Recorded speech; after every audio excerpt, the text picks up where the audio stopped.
ఓం శ్రీ మాత్రే నమః. ఇప్పుడు తెలియజేసే అంశము వ్యాపారంలో ఆదాయం బాగుండాలి, ఎదుగుదల బాగుండాలి, అధిక లాభాలు గడించాలి. అప్పుడు చేయవలసినటువంటి చాలా సింపుల్ చిన్న పరిహారం గో పంచకము అనేటువంటిది ఒక పాత్రలో పట్టుకొని అందులో పసుపు కొంచెము, పచ్చ కర్పూరం కొంచెము వేసి అందులో ఒక పువ్వు వేసి ఉంచి ఆ పువ్వుతోటి ఇల్లు మొత్తం చల్లాలి. లేదా వ్యాపార ప్రదేశం కావచ్చు, అందులో చక్కగా ఆ వ్యాపార ప్రదేశంలో కానీ మొత్తం చల్లాలి. ఈ విధంగా గనక అడపాదడపా అప్పుడప్పుడు చేస్తూ ఉంటే తప్పకుండా వ్యాపార అభివృద్ధి కలుగుతుంది. వ్యాపారంలో మంచి లాభాలు గడించగలుగుతారు. ఎదుగుదల అనేటువంటిది ఉంటుంది. ఎందుకనంటే దృష్టి దోషం వల్ల కావచ్చు, ఎవరి కళ్ళు ఎలా ఉంటాయో తెలియకపోవచ్చు.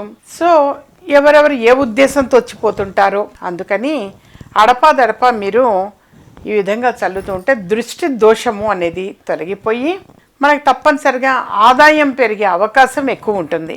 అందుకని చిన్న పరిహారం ఇది చక్కగా చేయడానికి ప్రయత్నించండి. దీనితో పాటుగా ఎప్పుడూ కూడా నేను అదృష్ట ఐశ్వర్య కవచాలు అని చెప్పేసి తెలియజేస్తూ ఉంటా.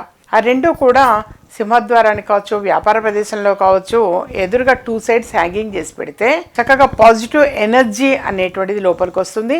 నెగటివ్ ఏమైనా ఉంటే అది అరికడుతుంది. సింహద్వారం దగ్గరే ఆగిపోతుంది నెగటివ్ అనేది. దాని పేరు అదృష్ట ఐశ్వర్య కవచాలు. 2 వస్తాయి, పేరు జతగా వస్తాయి. అది కూడా కలెక్ట్ చేసుకోవడానికి ప్రయత్నం చేయండి అలాగే శ్రీచక్రము అన్న దైవిక వస్తువుని తీసుకొని వెళ్ళి వ్యాపార ప్రదేశం, మరి వ్యాపారం చేసేటువంటి వాళ్ళు వాళ్ళకు ఒక కౌంటర్ అని ఉంటుంది. ఆ కౌంటర్లో కనుక అది పెట్టి ఉంచితే డబ్బుని ఆకర్షించే శక్తి దానికి ఎక్కువగా ఉంటుంది. కాబట్టి అధిక లాభాలు గడించే అవకాశం కూడా ఎక్కువ ఉంటుంది. వీలైనంత వరకు ఇవి కలెక్ట్ చేసుకోవడానికి ప్రయత్నించండి. ఇంకా ఏమైనా సమస్యలు ఉన్నాయి అని అనుకుంటే వ్యక్తిగతంగా అపాయింట్మెంట్ తీసుకొని కలవచ్చు.